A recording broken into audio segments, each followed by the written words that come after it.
Hello, everyone. This is Howai Thomas with Mission Whole Life Initiative, a not-for-profit faith-based endeavor of Elijah Nuck Incorporated, sharing messages of hope, health, and healing, reviving hearts, reforming lives, restoring people to God.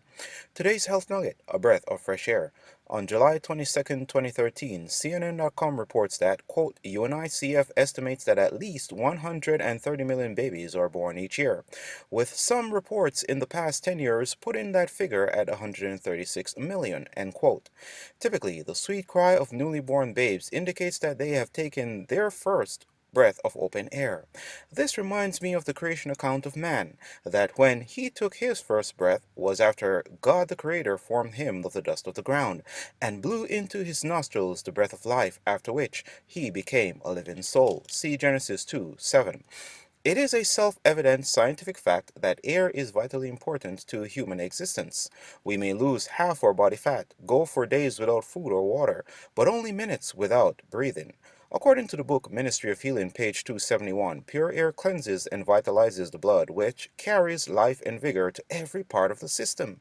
It further goes on to say on page 272 to 73 that in order to have good blood, we must breathe well.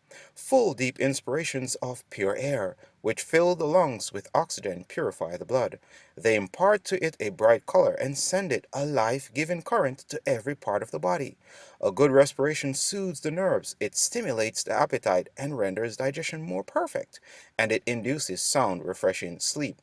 Now, based on this excerpt, breathing properly affects us positively on various levels, and among other things could serve as a natural remedy for anxiety attacks and restless nights. In addition to this, you can further improve the health benefits of proper breathing by practicing deep breathing exercises. On the American Lung Association's website are two types of breathing exercises you may want to try out. They are pursed lip breathing and belly breathing, otherwise known as diaphragmatic breathing. For now, I will give you an idea of how to do a pursed lip breathing exercise. Take in as much air as you can through your nostrils. Then, with your lips pursed slightly open, slowly breathe out while counting slowly to 10. Do this 3 or more times, several times a day. This is also useful for pain and stress management. Continuing on with our reading, it says, the lungs should be allowed the greatest freedom possible. Their capacity is developed by free action. It diminishes if they are cramped and compressed.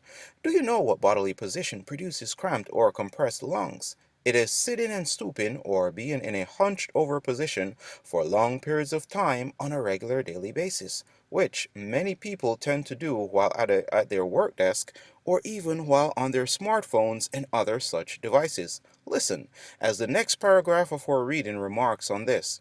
In this position, it is impossible to breathe deeply. Superficial breathing soon becomes a habit, and the lungs lose their power to expand. A similar effect is produced by tight lacing. Sufficient room is not given to the lower part of the chest. The abdominal muscles, which were designed to aid in breathing, do not have full play, and the lungs are restricted in their action. Thus, an insufficient supply of oxygen is received. The blood moves sluggishly, which, by the way, is poor circulation.